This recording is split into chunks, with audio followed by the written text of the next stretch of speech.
So, thank you. So I welcome you all to the final day of the Milken Institute Global Conference. As you know, our theme this year is Driving Shared Prosperity, as we explore once again the power of ideas that can lead for a better life for all of us. And I can't think of a panel more suited for exploring power of ideas than Things Will Blow Your Mind this morning. As many of you know, I've had the privilege of moderating this panel for a number of years now. We've seen amazing scientific advances and technological advances. And after all this time, what blows my mind far more than any of the technology or the science are the extraordinary individuals that are doing this work. And this morning certainly is no exception, as we get to have our minds certainly expanded, if not totally blown, by three very special individuals. They are changing the way that we live our lives, and they are changing it for the better. This morning, we're going to explore what happens when engineering and technology meets biology. To my left, Moty Avisar, the CEO and co-founder of the Surgical Theater. Moty's a former Israeli Air Force officer who was involved with the flight simulation project when he was working here in the United States, in Cleveland, on the F-16 simulator.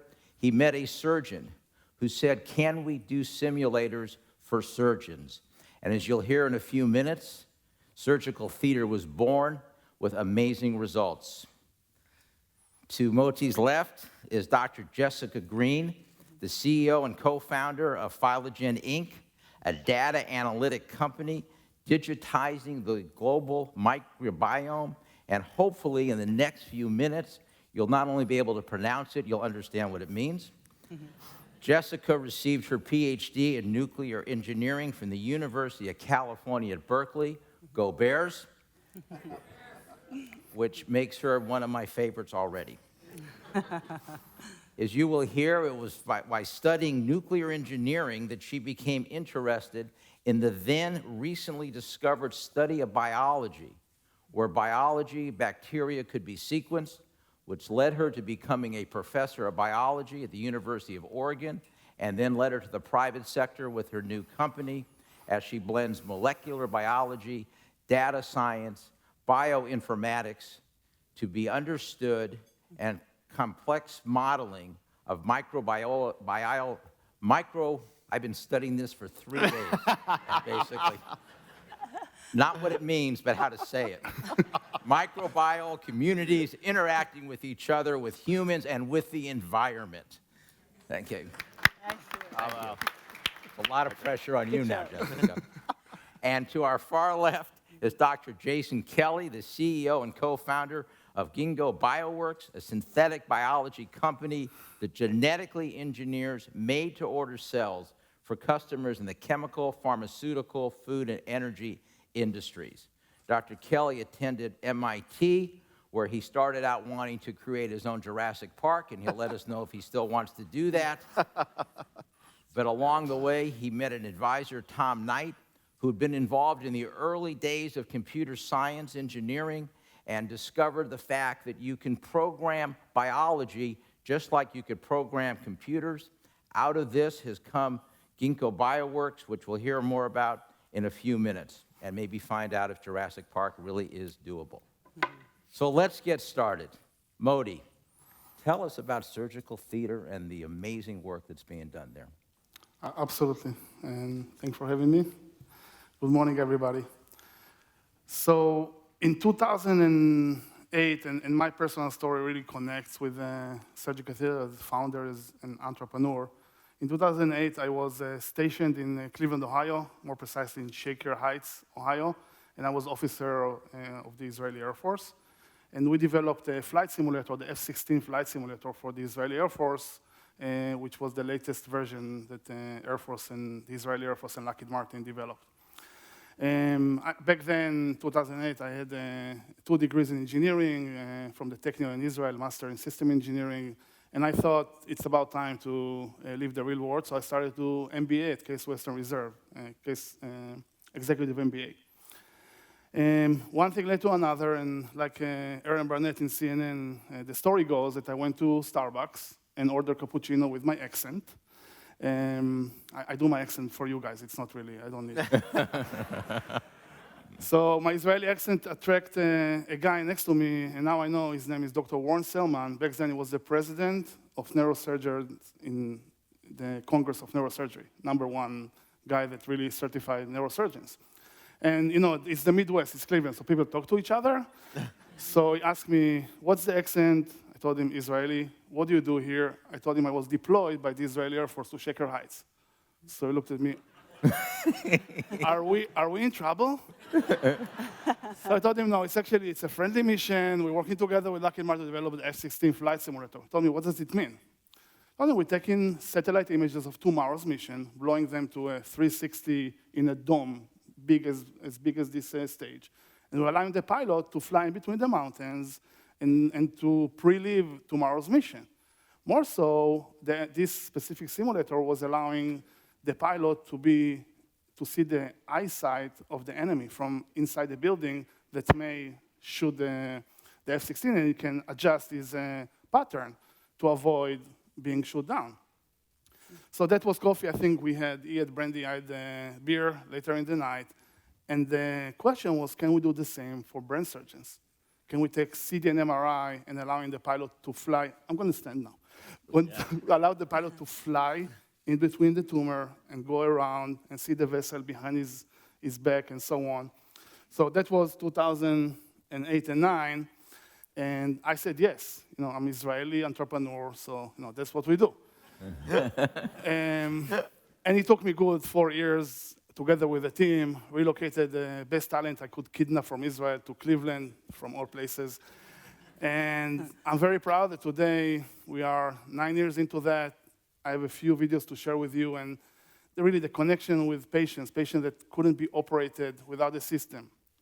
Where, we have a few stories to share here, but surgeons saying that we are helping them to save patients' life, and makes me very proud. And we're going to start with the first video to show you one patient story. If you have tissue, please have it ready, in a good way.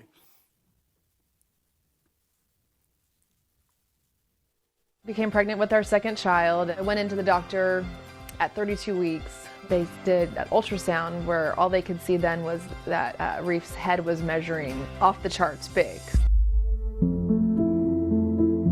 And they said, can you come back? We need to do some more images. There's a lot of blood on your baby's brain, and we don't know what it is, but we're going to have to get this baby out. My name is Michael Levy, and I'm a UCSD professor and division head of pediatric neurosurgery at Rady Children's Hospital of San Diego. It was determined that the best intervention for him would be surgery. Within those first couple of days, we found out that Dr. Levy was practicing. And we're like, how is he practicing? So here we're looking at Reef's skull, and you can see the skull overlying the aneurysms. He had specifically done this surgery with our child's brain dozens of times in the surgical theater software that he used. We found out that based upon this view, wasn't a good way to address it. So we need to change our approach to allow us to get there without mobilizing the aneurysm at all. Were we to have to mobilize the aneurysm and get intraoperative bleeding, the child wouldn't have survived. They said it's going to be about 5 or 6 hours. They take us into a room, and there's Dr. Levy. He said everything went great, and we just gave him a big hug. We got to see him after his sweet little head was wrapped in gauze, and he was asleep, but it was done. If I didn't have the 3D visualization and relationships that were available with the technology, it could have been disastrous. This one is mine. He's a happy little guy. He's doing everything he should. He goes to preschool. He goes out to the beach and goes surfing with me. If this software, if this product wasn't available, our child wouldn't be here. And that's the bottom line. Lives are going to be saved.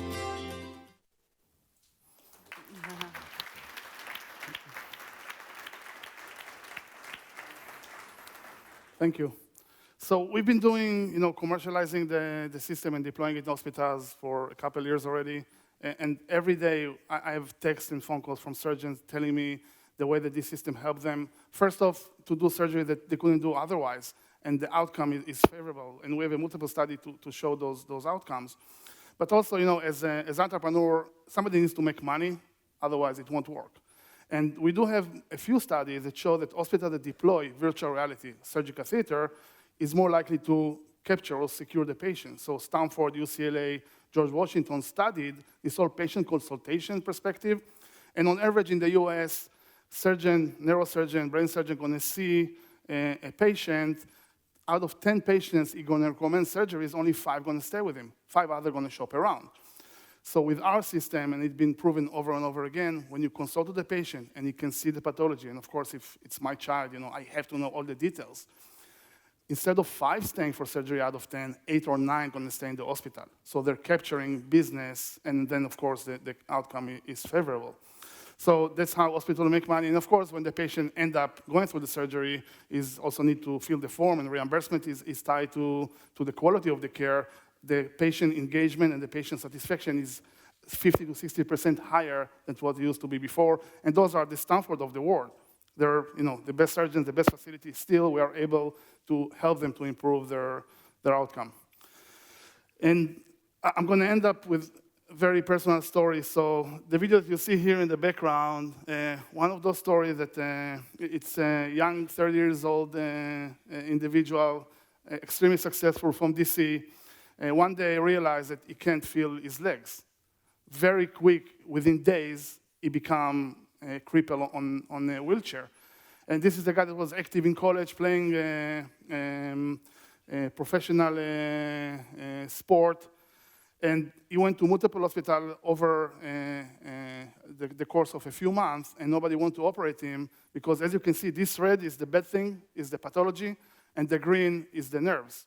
And you can't really get to remove the red without really touching the nerves and the activity. And all the surgeons, in a very legitimate concern, had a legitimate concern that they're going to kill him if they're going to operate it. Long story short, this individual found himself in NYU consulting with a surgeon that have our technology. And he showed him the same way you can see how he can fly right now, in between those greens, very delicately. Every green is a 0.5 millimeter. He can fly and remove this pathology. This individual was willing with wheelchair into NYU. After 5 or 6 days, he walked out. And I didn't plan to do this part. I was just want to talk more about myself as I like. But what happened, I found out yesterday that this individual is going to be here today. And I thought, I didn't fully coordinate with him, and he's a little bit shy. But I thought if I can ask him to stand up and to show this is really working, maybe I can resume and sit. So thank you for having me, and thank you for being healthy. Thank you. Come on. Thank you.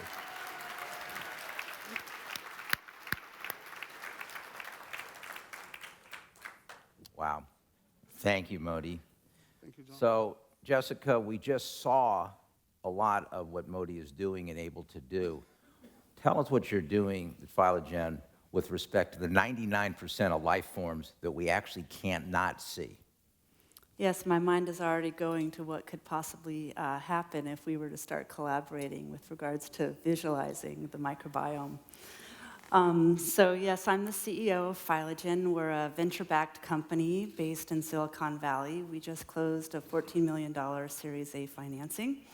And some of you may know what the microbiome is, and specifically the human microbiome, which is the collection of bacteria, fungi, viruses in and on your body. I'm not going to talk about that. I'm going to talk about the environmental microbiome, which is the collection of microorganisms everywhere on Earth that are outside of the human body. Every inch of the planet is covered with invisible life forms to us, and it's become incredibly cheap to sequence the DNA of microbes. What we've learned is that different places have unique genetic signatures. Buildings have distinct DNA barcodes. And this holds not just for buildings around the world, but really any environment. Mines have distinct DNA signatures, forests do, farms, really any environment that you can imagine. So we started building microbial maps in our hometown, San Francisco. What we did was we gridded off the city, and every place in this map is a spot where we took a dust sample in the city. We sampled dust from the outside of buildings, and we turned this dust into data. We then used machine learning algorithms to train on this genetic data, and we found that if you had a blind dust sample, so you don't know where in the city it's come from, with a very high spatial resolution, you can predict where that dust came from. Now, this caught the attention of DARPA. DARPA wanted to know whether or not you could use the microbiome to track how ships move around the world. Apparently, it's not that challenging to falsify a shipping log, and this poses a threat to national security. The idea was to collect dust from ports around the world and first see, do ports have unique genetic signatures? Then we wanted to see if a ship pulls up into a port, does it pick up microbes from that spatial location? And then once it leaves, can you then match the genetic code of a ship to the port? So we conducted this work, and what we found was remarkable. In ports around the world, this is just an example here, we did indeed find that ports have unique genetic signatures. So what you're looking at, we call these postage stamps. Every port has a unique DNA fingerprint. Every row in one of these fingerprints is a dust sample, and every black line represents a type of microorganism that is in that port. And what you can see is that you have different microbial communities at different ports. But what we found is even for boats that are traveling up to 7 days across the ocean, carry the microbes from that port. And if you sample a boat on the gangway, you can then predict what port that boat was at most recently. So the next thing we wanted to know is, what else could we trace using the microbiome? And we learned from major retail and apparel brands that it would be very valuable if we could authenticate for the brands where their products were being made. One of the reasons for this is because brands want to know that their products are being made by trusted suppliers that have good working conditions, good environmental conditions. And what brands don't want to have happen is this.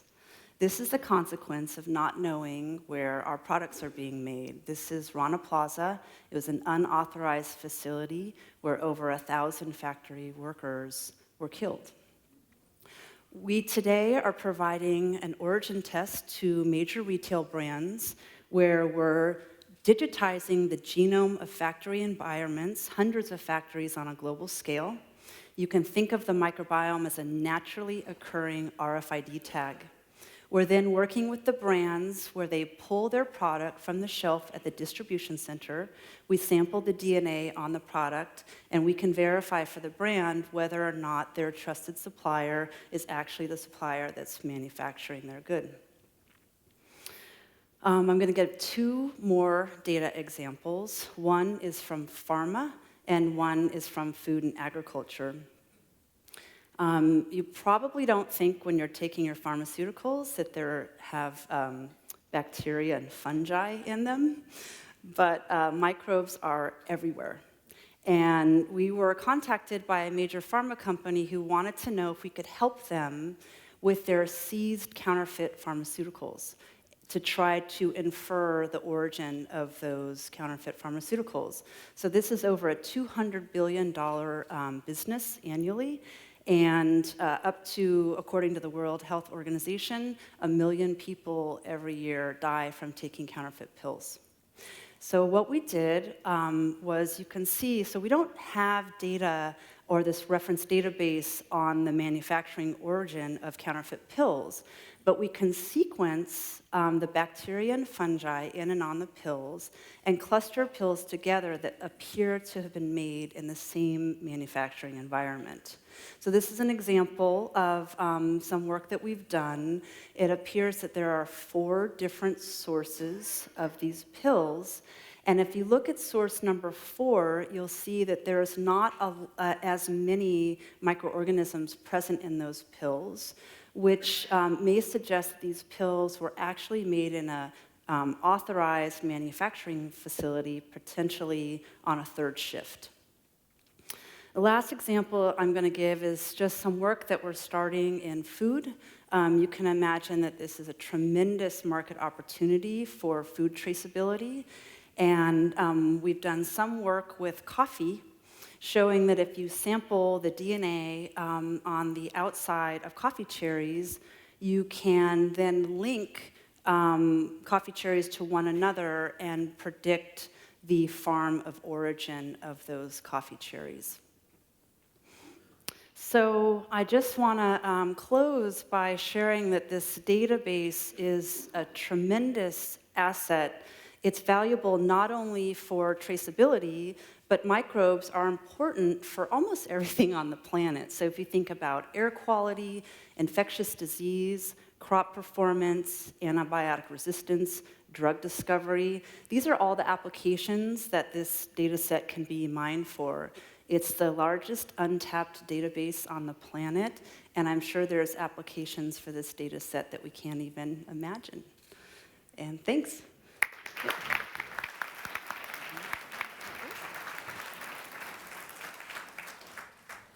So Jason, you're also working with molecules and microbes. Yeah. And so tell us what's going on at Ginkgo Bioworks. Sure. Thanks a lot, Richard. Thank you all for joining us today. So I'm Jason Kelly. I'm the co-founder and CEO of Ginkgo Bioworks. We're about a 250-person synthetic biology company located in Boston. And one of the first things I want to show you today is the cover of The Economist from just 2 weeks ago. It says, "Redesigning Life, the Promise of Synthetic Biology." And so with the talk today, I want to get on your radar.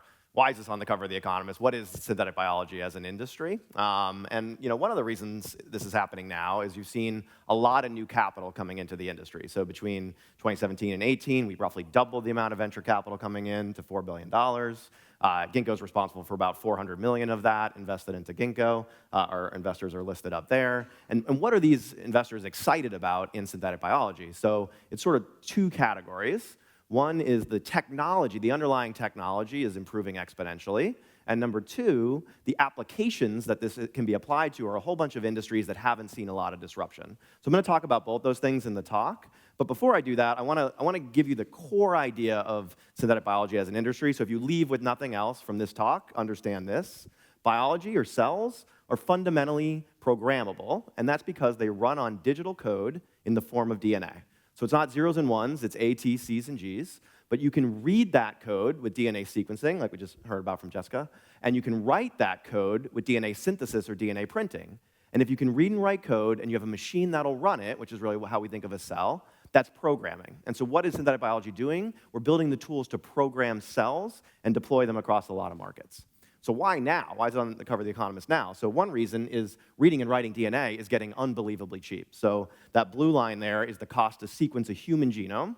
From $100 million for the first human genome in 2000, you can buy a machine today that'll sequence a human genome for less than $1,000, 100,000-fold cost reduction. To give you a sense of scale, the dotted line at the top is Moore's Law. That's how fast computers have been getting better over that period, something we normally think of as one of our fastest technologies. Sequencing's been completely blowing that out of the water. And the red line is writing DNA. So back when I was in grad school at MIT, we were paying sort of dollars per letter of DNA. So what does that mean? We type in a computer, we hit A, T, C, G, G, G, hit print, and out of a machine comes that piece of DNA, okay? We're now down to pennies per base pair, and Ginkgo is the largest user of that technology on the planet. We're about 25% of worldwide gene printing that we order or design. We actually bought one of our 2 main suppliers here about 3 years ago and integrated that technology in-house. So those are the first two, reading and writing DNA. And the third technology to be aware of is essentially automation and software coming into the world of biotech R&D. And so if you look, this is what our facility looks like in Boston. We have about 100,000 square feet of rooms like this, where you see those big black boxes are basically robotic automation.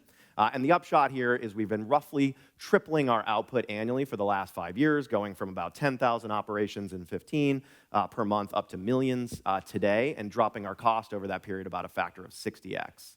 And so those technologies coming together are bringing down the cost of programming cells. And it's letting us move that technology into a bunch of new markets. So Ginkgo has about 40 of these microbe or cell engineering projects today. I'm going to give you 3 examples so you get a sense of where this technology is being deployed.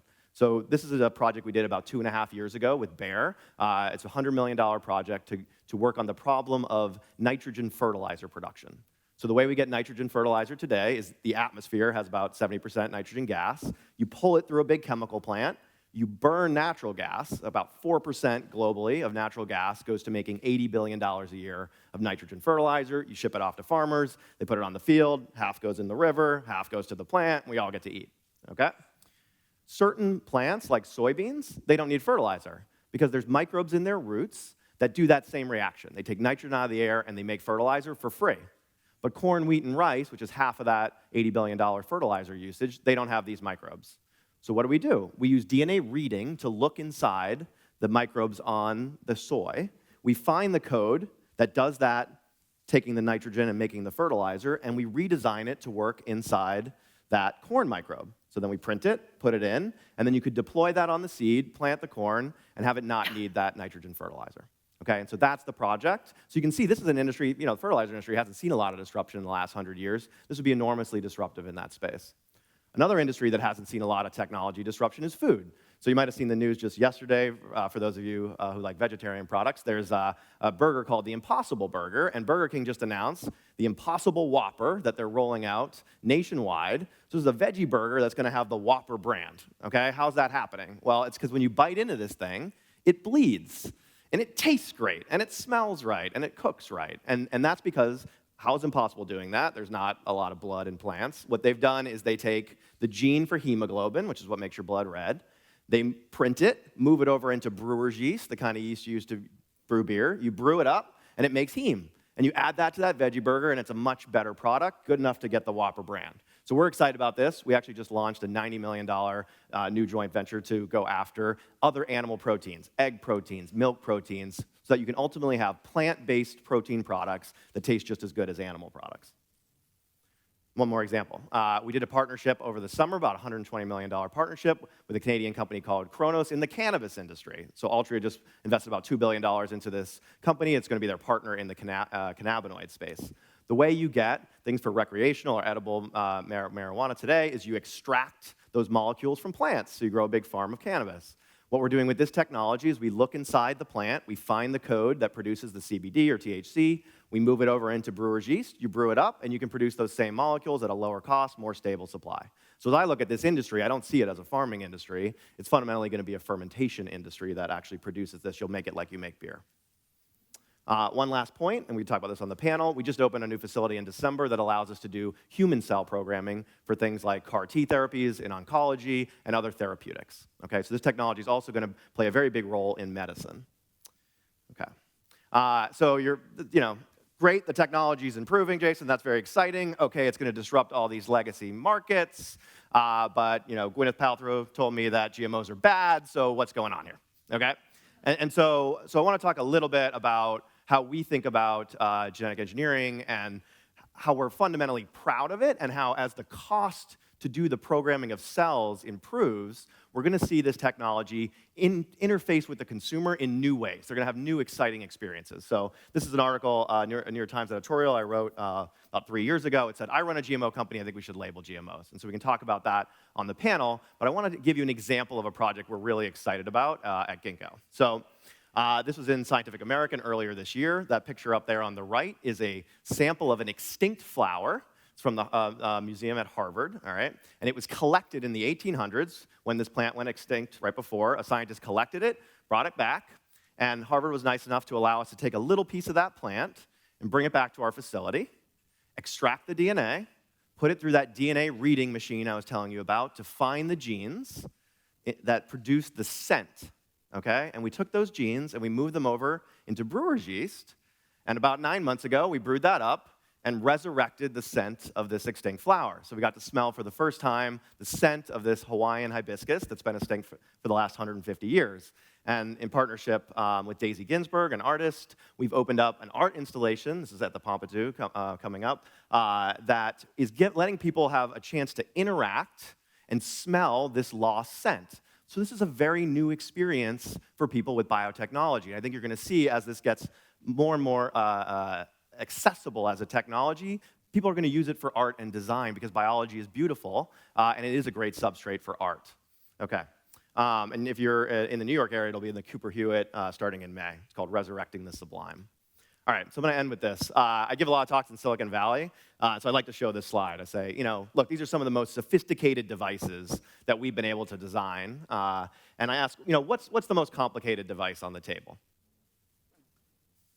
Yeah, the house plant. The answer is the house plant. The answer is obviously the house plant, okay? The house plant is self-repairing. Imagine if you broke your iPhone screen and the thing repaired itself over the next couple of days. We'd be hailing Tim Cook as a god, right? Yeah. It's self-assembling. You plant a seed, you add air, water, and sunlight, and this thing builds itself with no manufacturing facility. It's self-replicating. You make one, and it goes off and makes copies. What would that do for Apple's margins, right? And it's renewable. When you're done with it, you throw it on the ground, it melts away into the environment in a totally benign way. So at a macro level, biology is by far the most sophisticated technology. But what about at a micro level? So you might remember like high school biology, look at a drop of pond water, you see one of these guys swimming around. So I'll draw your attention to that little hair coming off the end. That's what's called a flagella. It basically lets it's like a propeller that lets a bacteria swim. You can see a close-up at the top.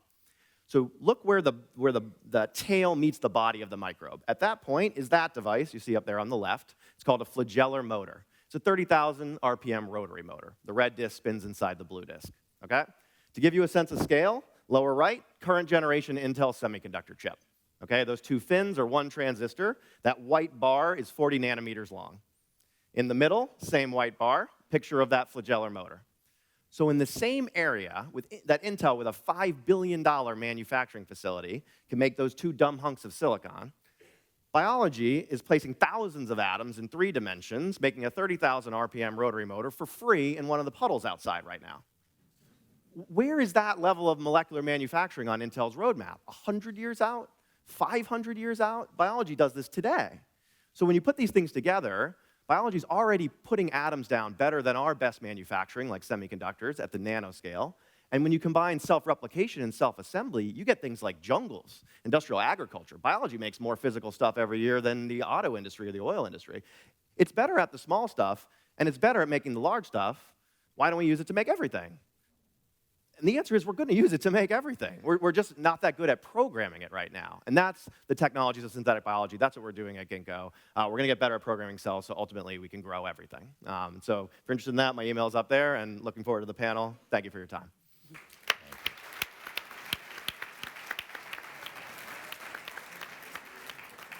And for those of you that are concerned, Jason is on our side. Especially your Yeah. So, Moty, you heard about all these biological work that's being done by Jessica and Jason and the people that work with them. Tell us how bioengineers are contributing to your company, because they're obviously involved in what you're doing. Yes. So, by the way, mind-blowing. So yeah, we are, when this interaction with Dr. Selman happened back in 2009, I wasn't even able to spell CT or MRI. So I come from aviation and electronic, and then helping the human and surgery. We did need some help in the from the livings. So. Surgical theater have a very strong team of biomedical engineers that understand the CT, the MRI, the nuances of the white matter, and all the components that build the human brain. And this is how we deployed our technology. So on one hand, we have a group of most of them Air Force flight simulator engineers that are kidnapped from Israel, and they're the one creating this amazing software. On the other end, we have a very strong group of PhDs and most of them master degree of biomedical engineering that explain to us what is the nuances, what is the segmentation of white matter and the DTI and all those things that I'm learning how to pronounce. And in every such hospital that we're deploying a system, we bring them to train the physician and the surgeon to use the system. And those Millennium kids are amazing. We take the best from school, and we have actually, in the recent year, three or four of them went to medical school after spending 2 years with us. So we love biology. We don't understand much in our side. That's why we partner with you guys. So, basically, so as we're talking about medicine and medical advances, one of the slides you put up, Jessica, talked about what you can do possibly with respect to infectious diseases. So tell us where you see the work you're doing contributing to that area. Sure. When we first founded the company, we were working on applications relevant to human health, really thinking about how and exploring how the microbes that you're exposed to in the indoor environment impact human health. And so it's possible to sequence the air in the built environment. This can be done, and I have done this in hospitals and office environments, to really understand how the way that buildings are operated and designed impact indoor air quality. And as we learn more about the human microbiome and human health, we can use that data to create healthy spaces. And I can imagine in a surgical theater, in an operating environment, really managing not just pathogens, but the entire microbiome so that you can suppress the growth of infectious agents and keep neutral or benign microbes present in that environment. I see that as a real possibility in the future. Okay. So, yeah, go ahead, Jason. I was going to say, yeah, I find it interesting, right? Think how much we think about air quality when it comes to like the chemicals that could potentially be in the air. But in this room, it's circulating, viruses and bacteria, and we really don't have a sense of even what's in there. Or, like on a regular basis, you're not tracking it. So do you imagine that just sort of getting better control over those spaces, it's like a different way to solve something than, say, antibiotics or antivirals? You just don't get sick in the first place. Is that the idea? Absolutely. I think we're learning that just focusing on the use of antibiotics or just focusing on a pathogen alone isn't enough, because that one infectious agent or a few really live in an ecological community with all of the other microbes that are present, and they work in concert to really outcompete with one another and decide who's going to survive in this environment and who's not. So we want that comprehensive picture of what's going on in the built environment and in outdoor environments and everywhere, really, to make progress in this area, I believe. So if I was talking about a small space, such as an airplane, a lot of people will be leaving here, is it possible, and how would we get there, that after we've been on an airplane for 5 and 6 hours, we could actually get off without sneezing and coughing and feeling that we've been exposed to God knows what? Yes, I do believe that would be possible, but again, it would really entail the airlines or consumers to want to first capture that reference data information, and you would want to couple the microbiome data with data on how frequently people are getting sick or on what planes are people getting sick. Then you marry that with machine learning, and you have a tremendous predictive capability and preventative capability. So, well, Jason, that will lead me to a discussion on one thing a lot of people are concerned about these days is biowarfare. Yeah, sure. Weapons of mass destruction through biology.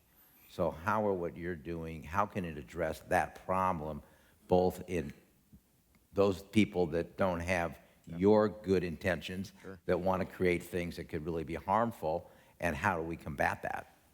Yeah, I think it's a super important question, right? And as technology developers, right, we are pushing the limits on what you can program cells and biology to do. It's important for us to ask the question of then what bad consequences could come from that. How do you start to stand up defense? So we interact quite a lot with the Defense Department. We have grants from IARPA on how to sort of, if you had a microbe show up in the Capitol building, could you detect, for example, that it had been genetically engineered? How would you know? And so Ginkgo has the largest database of designed DNA in the world because we do all that DNA printing. We've done machine learning on that to say, what are the signatures that would suggest that somebody had edited or engineered this organism, right? So that's an example. But I think the bigger picture is sort of like what we were just talking about with the air in this room. We're like unpatched systems. You know, if you think of like a computer, we're just like breathing in viruses, go ahead, have fun, you know, right? Like there's a level of, because we didn't have the tools of DNA reading to really know what's going on a constant basis, we've been kind of like, well, we can't do anything about it anyway. We'll just respond when we get sick rather than prevent us from getting sick in the first place. And the answer to this is work on the global health problem of infectious diseases and us all getting sick and end it. And if you end that, that solves bioweapons while you're at it. So you know, there's a very positive direction to go here where we say we want to make it so it's still a very bad idea. And just to point it out, global coordination on biological weapons is an amazing success, right? So I think you do see no state programs, but or at least outside of like North Korea or something, but like generally no state programs. And but it is ultimately, to me, going to be end infectious disease is the real way to solve that. So basically, Moty, Yeah, please. I wanted, yesterday we had this roundtable brainstorming, and we talk about AI and how we apply AI to help surgeons to look at 1,000 surgeries and then to recommend specific approach for epilepsy. But we also talk about AI and the concern that we develop these robots and intelligence that's going to be smarter than us and won't take too much time until they understand that humans are the problem and we need to get rid of them. So there is a lot of TED Talk, and I think Elon Musk is one of the leaders of speaking about the AI. We need to be careful, and one of the things I've been reading that they develop an AI with moral. Yeah. Killing is bad. And the question I have actually, as you speak, my mind was with my ADD, my mind was going. Can you have an AI that's going to say this is a good cell, this is a bad cell, let's go after him? Is it something that you can program? Oh, to go after it. Well, I think the first thing is to be better aware of that they're there in the first place. So I think like some of the technology that Jess is talking about is how you start doing that. Because I think the nice thing about biology is it's a reverse engineering discipline. So we always go out and learn from nature, how, like that nitrogen fixation for the crops. We didn't invent that. The soy bacteria invented it. We're just reusing it. Same thing goes if you think about infectious disease. We're not going to invent something new. How pathogenicity works is something biology already invented.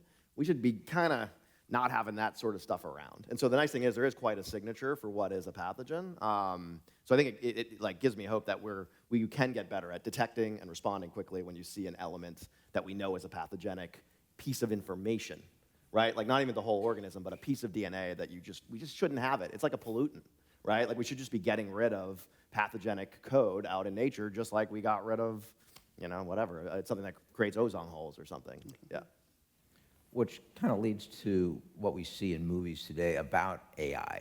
Tell us a little bit about, from your perspective, what is machine learning? What is AI? Can it really lead to some of the destructive things that we see that people that are writing entertainment type of media, are trying to scare us with? Well, there's a lot of different definitions of AI. We refer to machine learning at Phylagen. There's nothing evil about it at all. We're basically using machine learning to recognize patterns very much like a computer would be recognizing images or photos and classifying them. Our computers are recognizing sequence data and patterns in that data so they can classify whether or not a certain material or object belongs to that place. So like I know that certain hotels today, they're putting Alexa in the hotel room to help the customer ask for things. Is that a problem, Jason? Are you comfortable in those hotel rooms? Yeah, I'm fine with it. But I do think we're going to be more tracked over time. I actually think maybe to bring it into sort of tracking, right? Like if I got off this chair, my genome, I'd leave a little bit of my cells behind. could use technology like yours to know that I was here and everywhere I went today, if I went through an airport or things like that. Is that the future? Well, at Phylagen, we're not working in the criminal forensics domain, but it is coming. I mean, just the way that you can use human DNA to track events or people, microbial DNA will be used in this way in the future.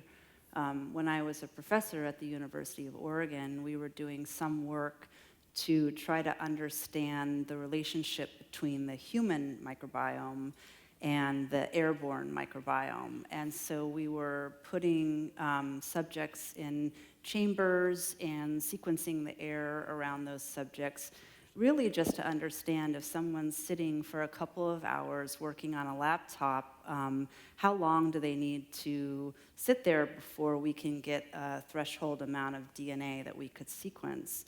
And we accidentally stumbled upon this finding that as the data scientists were analyzing the air data, they said to me, Jessica, it looks like every subject has a unique set of microbes that are present in the room when we're doing this work. And so that just suggests that just like every one of you have a unique, human genome and a unique human microbiome, you also probably have a unique microbial cloud that you're sharing with one another right now while you're sitting in the audience. So like a fingerprint, basically. Mm-hmm. So yeah. Wow. we read a lot today about CRISPR as we talk about ethical considerations and the downside. So first of all, explain to us what CRISPR is and what are the benefits and what could be detrimental about using it. Yeah, so the way to think about CRISPR, so if you remember this idea, right, that cells run on digital code in the form of DNA, so it's like a little machine that reads that code and executes functions, right? And what CRISPR allows us to do is choose a location on the genome, wherever you want, open it, and then insert DNA or make a change in that location. And for human cells, plant cells, animal cells, up till now, it's been very difficult to choose where you add your DNA or make your change. And so a lot of the early history of genetic engineering has been like, I've got this gene, I'm going to shoot it into a plant genome, and it's going to hit somewhere at random and insert. And I hope it doesn't kill the plant or create a problem. It was very random, whereas CRISPR allows a targeted insertion. So that's it. That's all it is. It's literally like find and replace, right, in a genome. And then why it's important? Well, because for a lot of these things like plants and animals and humans, we haven't had very good tools to do that, and so we've been much more inefficient at programming those organisms before CRISPR as we are today. So that means you're going to see, better livestock. You're going to see human therapeutics. You're going to see plants that grow faster and produce more food. That's all coming because of our better ability to edit genomes. So, Moty, what you've been doing has been used primarily in brain surgery. So why don't you tell us, number one, how many surgeries, to your knowledge, have taken place using your surgical theater, and what is the future of the surgical theater beyond the brain surgery over the next 4 or 5 years? So let's start by the future is great. Okay, that's for sure. And we're supporting around 8,000 surgeries in the US, most of them brain surgeries, but the dynamic has been that, brain surgeons operate often with ENT surgeon and spine surgeon, so we are able to spread and span beyond brain surgery. And also we've been supporting very complicated cancer and oncology cases for lung and to dissect a tumor. The future, in our perspective, and what we're working on very heavily, is first off, you saw the virtuality, you can walk around and so on. We just came up with a new product, which is now FDA cleared, that when a surgeon operates under the microscope, all he can see is red. There is all kind of shades of red that surgeon can say, this is tumor, this is vascular, this is bone. But when I go to YouTube or I'm in the OR with surgeons, it's all red. So what we have, it's a new development. In the flip of a button, we can project this image that we have, the 360 virtuality, on the top of the microscope. So we can show him the nerve behind the tumor that he's just about to hit. So he can have a very precise dissection without hitting this nerve, which is the adverse event that they want to avoid. So augmented reality in the microscope, that's one generation. But also we're working on machine vision and artificial intelligence to predict one of the surgeries we're supporting is epilepsy. They inserting probes inside the brain, very complicated procedure, but they've done it 1,000, 10,000 times before. So we're working with UCSF and Children's National to look at all the history of the probe placement, how much tissue they need to remove to have the kid or the adult seizure-free, and to help them in the next case, based on the 1,000 cases they did, to have an optimal approach for those probes, to have the life of the kid that's going through this surgeries easier. And only 1% today of epilepsy patients that are recommended to surgery, only 1% going to the surgery because of all those scary mid-age kind of technology. So we're helping to make it more efficient, and therefore hoping that more than 1% going to choose to have a procedure to be seizure-free. So we're using AI, machine vision to help surgeons to perfect the epilepsy surgeries. So we see where basically virtual reality, augmented reality, AI, and biology are all coming together to save lives and make life better. So as you look at your company going out 5 years from now, what are your dreams and what do you see on the horizon? Yeah, I can really envision this microbial map of the world and creating a microbiome data marketplace based on this map. And so I think it can be used, again, in so many different applications. And I imagine a world where at Phylagen, we are housing and sharing not only that data, but also software services for companies that don't want to analyze the data themselves, but that want to derive insights from the data. And Jason, I'm almost afraid to ask you this question. What's going to happen in 5 years and what you're doing? And where's your vision? Because obviously you've thought a lot about these things. Yeah, so a couple things. I think we're seeing just the beginnings. You might have heard of therapies called CAR T cell therapies. This is where a patient gets cancer and you take their T cells from their body, you genetically engineer them, you reprogram them to have a target hunting device that goes back and finds the tumor, and you put them back in their body, and it's had some pretty nice successes. And I find this very exciting because one of the most powerful medical tools is your own body, right? Like your T cells are incredible machines. I mean, they're hunt and kill devices that find all kinds of bad stuff. And just sometimes cancer does a good job of hiding from them. If you can reprogram them to give them the secret code, that's powerful, right? And so I think a lot of medicines are going to move from chemical medicines to living medicines. You're going to have live cells that have been programmed to cure disease. So I think that's going to be one of the big trends I'm extremely excited about is that shift over. And then the other is more consumer products. So having people exposed to genetic engineering, to engineered cells, in a way that's exciting and brings them value. It could be a big environmental impact, like what we're doing with fertilizers. It could be, man, this is a veggie burger that actually tastes good, right? And things like that are, I get very excited because this is an area that, I poured my whole life into. And so getting people around the world to understand it and be excited about it is something I hope to happen in the next 5 years. Do you think that this could be used to change how we feel? Could it change the way we talk to each other, listen to each other? It's a scary concept, but we need some help in this area. I think there's sort of like a bright line around look, we're obviously made out of biology. And so there's a lot of the CRISPR debates have been around, what do we want to think about? There was a recent case in China of a gene-edited baby that was for the first time. I think there's a huge ethical and moral question that we're going to have to ask as a society about how we want to think about applying that type of biotechnology to ourselves. And so we got 2 minutes and 30 seconds, so I'm not going to get into it. Well, can you share with us what it's going to take to get to Jurassic Park then? That I can talk about, yeah. So we're very excited. So we're already starting. So we've been able to, we can't resurrect a flower yet, but we can bring the scent back. That's a start. I think you will be able to bring back extinct animals, plants, microbes, things like that. If you know the DNA sequence, I think we will ultimately solve that problem. Unfortunately, dinosaurs went extinct too long ago, so we really don't have their DNA. But things like woolly mammoths, will come back in your lifetime. Yeah, we will get to see those. Yeah. Well, Michael Milken taught me a long time ago that the most valuable resource we have in our society is human capital. It's people that make a difference, and every one of us can make a difference by ourselves. And our three panelists today, Moty Avisar, Jessica Green, Jason Kelly, you are making a difference in the world. You are making the world better. We thank you for joining us. We thank you for what you're doing, and we look forward to meeting back here maybe 4 or 5 years from now and seeing where your work has taken us. And we thank all of you for joining us this morning. We hope we've blown your minds.